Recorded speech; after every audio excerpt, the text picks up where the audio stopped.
రేపే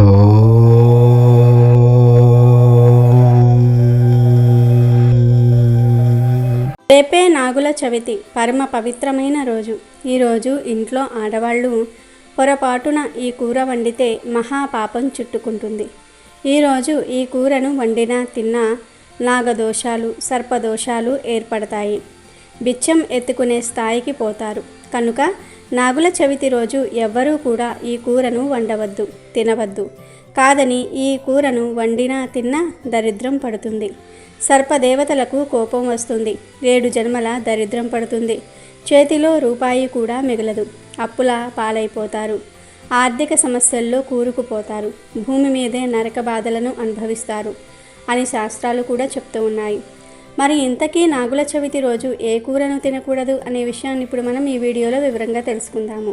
ఫస్ట్ అయితే ఈ వీడియోకి ఒక లైక్ కొట్టండి. అలాగే మా ఛానల్ని కూడా సబ్స్క్రైబ్ చేసుకొని మాకు సపోర్ట్ చేయండి. కార్తీక శుద్ధ చతుర్దశి రోజు నాగుల చవితి పండుగ జరుపుకుంటారు. మన పురాణాలలో నాగుల చవితి గురించి ఎన్నో గాథలు ఉన్నాయి. దేశమంతటా పలు దేవాలయాల్లో మెలికలతో ఉన్న నాగేంద్రుని విగ్రహాలు కనిపిస్తూ ఉంటాయి.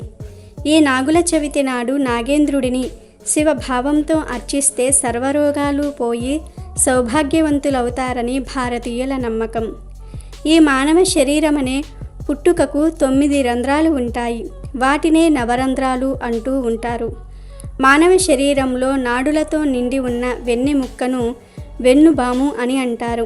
అందులో కుండలిని శక్తి మూలాధార చక్రంలో పాము ఆకారము వలనే ఉంటుందని యోగశాస్త్రం చెప్తోంది.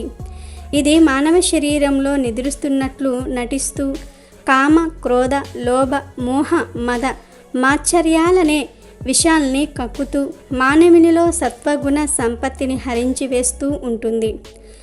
నాగుల చవితి రోజున ప్రత్యక్షంగా విషసర్ప పుట్టలను ఆరాధించి పుట్టలో పాలు పోస్తే మానవునిలో ఉన్న విషసర్పం కూడా శ్వేతత్వం పొంది అందరి హృదయాలలో నివసించే శ్రీ మహావిష్ణువుకు తెల్లని ఆదిశేషువుగా మారి శేషపాన్పుగా మారాలని కోరికతో చేసేదే ఈ నాగుపాము పుట్టలో పాలు పోయటంలో గల ఆంతర్యమని చెప్తారు. ఈ కార్తీకంలో వచ్చే నాగుల చవితి నాడు దినమంతా ఉపవాసము ఉండి ఆవు పాలు పుట్టలో పోసి నాగపూజ చేసి చలిమిడి, చిమ్మిలి, అరటి పండ్లు మున్నగునవి నివేదన చేస్తారు. ఈ సందర్భంగా పుట్ట వద్ద దీపావళి నాటి మిగిలిన మతాబులు, కాకర పువ్వొత్తులు, టపాసులు, చిన్నారులు ఎంతో సంతోషంగా కూడా కాలుస్తారు. ఇలా స్త్రీలు ఆరాధిస్తే శుభప్రదమైన సుఖ సంతానము, అదే కన్నెపిల్లలు ఆరాధిస్తే మంచి భర్త లభించునని పలువురి విశ్వాసము. ఈ విధమైన నాగుల ఆరాధన ఈనాటిది కాదు, యుగాల నాటిది. సౌభాగ్యానికి, సంతాన ప్రాప్తికి సర్పపూజ చేయుట అనేది లక్షల శరతుల నాడే ఉన్నట్లు మన పురాణాలలో ఎన్నో గాథలు గానవస్తూ ఉన్నాయి. దేశమంతటా పలు దేవాలయాల్లో మెలికలతో ఉన్న నాగేంద్రుని విగ్రహాలు కనిపిస్తూ ఉంటాయి. ఈ నాగుల చవితి నాడు నాగేంద్రుని శివభావంతో అర్చిస్తే సర్వరోగాలు పటాపంచలై సౌభాగ్యవంతులవుతారని ఋషివచనం. నాగేంద్ర, మేము మా వంశములో వారము నిన్ను ఆరాధిస్తూ ఉన్నాము. పొరపాటున తోక తొక్కితే తొలగిపో, నడుం తొక్కితే నావాడనుకో, పడగ తొక్కితే కస్సుబుస్సుమని మమ్ములను భయపెట్టకు తండ్రి అంటూ పుట్టకు ప్రదక్షిణ నమస్కారాలు చేయాలని పెద్దలు చెప్తూ ఉంటారు. నాగుల చవితి రోజున ఈ శ్లోకాన్ని పఠిస్తే కలిదోష నివారణ అవుతుందని శాస్త్రాలు పేర్కొంటూ ఉన్నాయి. కర్కోటకస్య నాగస్య దయదంత్యా నలస్య చ ఋతుపర్ణస్య రాజర్షే కీర్తనం కలినాశనం. ఈ సర్పారాధనకు తామర పువ్వులు, కర్పూరము పువ్వులు, లడ్డు మురుగునవి ప్రీతికరమని చెప్తూ ఉంటారు. సర్పారాధన చేసేవారి వంశము తామర తంపరంగా వర్ధిల్లుతుందని భవిష్యత్ పురాణం చెప్తుంది. మన భారతీయుల ఇళ్లల్లో ఇలవేల్పులు సుబ్రహ్మణ్యేశ్వరుడే. ఆయన అందరికీ ఆరాధ్య దైవం కాబట్టి వారి పేరును చాలామంది నాగరాజు, ఫణి, సుబ్బారావు వగేరా పేర్లు పెట్టుకుంటూ ఉంటారు. వృశ్చిక రాశిలో వచ్చే జ్యేష్ఠ నక్షత్రాన్ని సర్ప నక్షత్రం అంటారు. ఈ నక్షత్రంలో సూర్యుడు సరిగ్గా కార్తీక శుద్ధ చవితి నాడు ప్రవేశిస్తాడు. ఇలా ప్రవేశించిన రోజును నాగుల చవితి అంటారు. పాములు అనేవి మనకు పరోక్షంగా చాలా మేలు చేస్తాయి. భూమి అంతర్భాగాలలో ఉంటూ భూమిని నాశనం చేసే క్రిముల్ని, పురుగుల్ని తినేసి మన భూసారాన్ని కాపాడుతూ నీటి వనరుల కింద ఉపయోగపడతాయి. అటువంటి పాముల్ని ఈ రోజున కొలిచి మనకు తిండికి, ఆరోగ్యానికి, సంతానానికి ఏ రకమైనటువంటి ఇబ్బందులు రాకుండా కాపాడమని ఈ రోజున ప్రత్యేక పూజలు చేస్తాము. నాగుల చవితి పర్వదినం కార్తీక మాసంలో చాలా శక్తివంతమైన పర్వదినం. ఈరోజు ఎరుపు రంగు దుస్తులు ధరిస్తే చాలా మంచిది.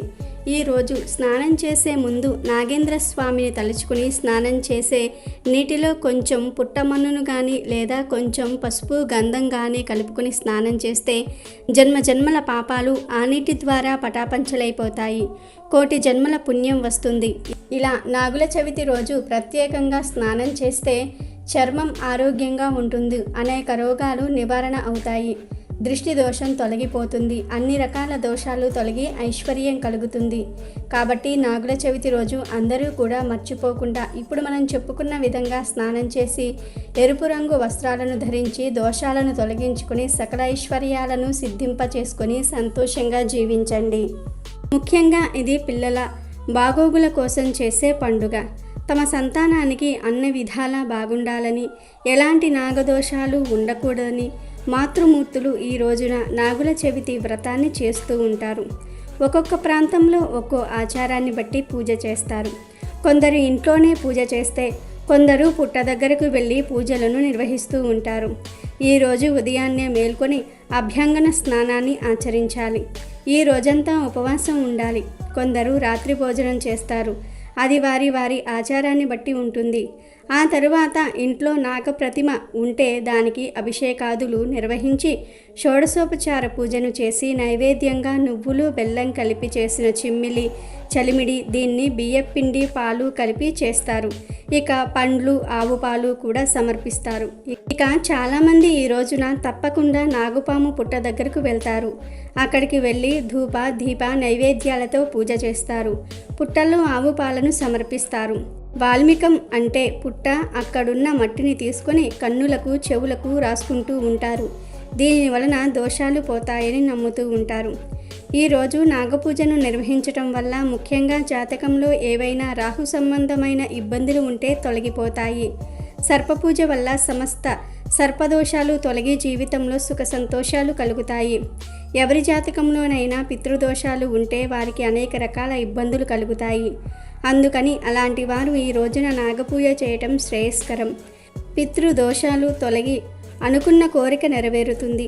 ఎవరైనా ఏదైనా విషయంపై ఆందోళన చెందుతూ ఉన్నా, భయపడుతూ ఉన్నా లేదా కడుపు నొప్పి, చెవి నొప్పి వంటి సమస్యలతో బాధపడుతూ ఉన్నవారు ఈ నాగుల చవితి వ్రతాన్ని గనుక చేస్తే వాటి నుంచి బయటపడవచ్చు. మీ పూర్వీకులు మొదటి నుంచి ఎటువంటి పద్ధతులు పాటిస్తూ ఉన్నారో అవే పాటించండి. మీకు ఇంటి వద్ద పూజలు చేసే సాంప్రదాయం ఉంటే అదే కొనసాగించండి. అయితే ఈరోజు కొన్ని ఆహార నియమాలు పాటించాలని పెద్దలు చెప్పారు. ఎంతో పవిత్రమైన ఈ నాగుల చవితి రోజున పొట్లకాయను, మెలికలు తిరిగి ఉండే కూరగాయలైనటువంటి చిక్కుడుకాయలు, బారు సొరకాయలను, అలసందలను, ములక్కాడలను కోసి కూర వండుకొని తినకూడదు. ఎందుకంటే ఈ కూరగాయలు పాముతో సమానం. కనుక నాగుల చవితి రోజున ఈ కూరలు వండి తింటే పాములను వండి తిన్నంత పాపం వస్తుంది. కనుక ఈరోజు పొట్లకాయ మరియు మెలికలు తిరిగి ఉండే కూరగాయలను ఎట్టి పరిస్థితుల్లోనూ కూడా తినకూడదు. కాదని తింటే మహాపాపం తగులుతుంది. 7 జన్మల దరిద్రం పడుతుంది. అప్పుల పాలైపోతారు. చేతిలో పైసా కూడా మిగలదు. బిచ్చం ఎత్తుకునే స్థాయికి పోతారు. కాబట్టి ఎవ్వరూ కూడా ఈరోజు ఈ కూరలను తినవద్దు. ఈ కూరగాయలతో పాటు ఈరోజు నాన్ వెజ్ కూడా తినకూడదు. అంటే గుడ్లు, మాంసము, చేపలు, రొయ్యలు, పీతలు ఇలాంటివేమీ కూడా తినకూడదు. కూరల రూపంలోనే కాదు, నూడిల్స్, మంచూరియా, పకోడీ, పిజ్జాలు ఇలా ఏ రూపంలోనూ కూడా తినకూడదు. ఈరోజు తెలియక ఈ కూరగాయలను కానీ మాంసాహారాన్ని కానీ తింటే నాగదేవతల ఆగ్రహానికి గురి అవుతారని శాస్త్రాలు చెప్తూ ఉన్నాయి. కాబట్టి ఈరోజు ఈ కూరలను ఏ రూపంలోనూ కూడా తినకండి. కోరి కోరి కష్టాలు తెచ్చుకోకండి. నిజానికి మన పెద్దలు ఈరోజు తరిగి వండినవి అంటే కోసినవి ఏమీ తినకూడదని చెప్పారు. కనుక ఉడకబెట్టుకునేవి అంటే బంగాళాదుంపల్లాంటివి కట్ చేయకుండా ఉడకబెట్టుకుని తినవచ్చు. ఇక పాలు, పండ్లు కూడా స్వీకరించవచ్చు. ముఖ్యంగా నాగుల చవితి రోజు చిమ్మిలిని తయారు చేసి నాగదేవతలకు నివేదించి ఆ చిమ్మిలి ప్రసాదం తప్పక తినాలి. ఈరోజు చిమ్మిలి తినటం వలన ఎంతో మేలు జరుగుతుంది, మీ శరీరానికి శక్తి వస్తుంది. ఇలా నాగుల చవితి రోజు ఖచ్చితంగా ఈ ఆహార నియమాలను పాటిస్తే మీకు ఎంతో మేలు జరుగుతుంది, ఎటువంటి దోషాలు రాకుండా ఉంటాయి. ఒక విషయం గుర్తుంచుకోండి, పాములు సరీసృపాలు కనుక పాములు పాలు త్రాగవు. అలా అని అన్ని పాములు పాలు త్రాగవని కాదు, దేవతా సర్పాలు మాత్రమే పాలు త్రాగుతాయి. మామూలు పాములు పాలు త్రాగితే అరగక కక్కేస్తాయి, మరణిస్తాయి కూడా. దేవతా సర్పాలు ఎక్కడ పడితే అక్కడ ఉండవు, మనిషి కంటికి కనిపించవు, అంటే మానవ కదలికలను లేని మహా అరణ్యాలలో మాత్రమే ఉంటాయి. అందువల్ల పుట్టల్లో ప్యాకెట్ల కొద్దీ పాలు పోసేయకండి. నాగజాతిని తలుచుకుని నాగదేవతకు నైవేద్యంగా 1-2 చెంచాల పాలు మాత్రమే పుట్టలో పోసి మిగతావి ప్రసాదంగా స్వీకరించటం మంచిది. అలాగే అష్టదరిద్రాలు పోవాలంటే, అష్టైశ్వర్యాలు కలగాలంటే నాగుల చవితి రోజు పుట్ట దగ్గర ఒక ప్రత్యేక విధి విధానం పాటించాలి.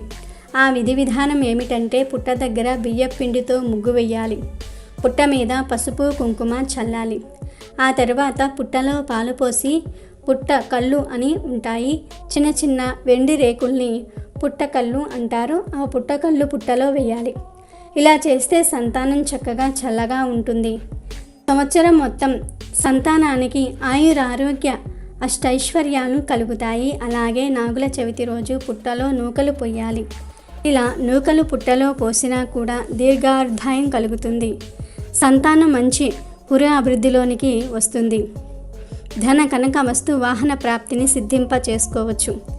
మీకు దగ్గరలో పుట్ట లేకపోతే దేవాలయంలో చెట్టు కింద నాగదేవతల విగ్రహాలు ఉంటాయి, జంట నాగులు ఉంటాయి. ఆ నాగదేవతల విగ్రహాల దగ్గరకు వెళ్ళి ఆ విగ్రహాల మీద ఆవు పాలు పోయండి, కాస్త పసుపు కుంకుమ చల్లండి.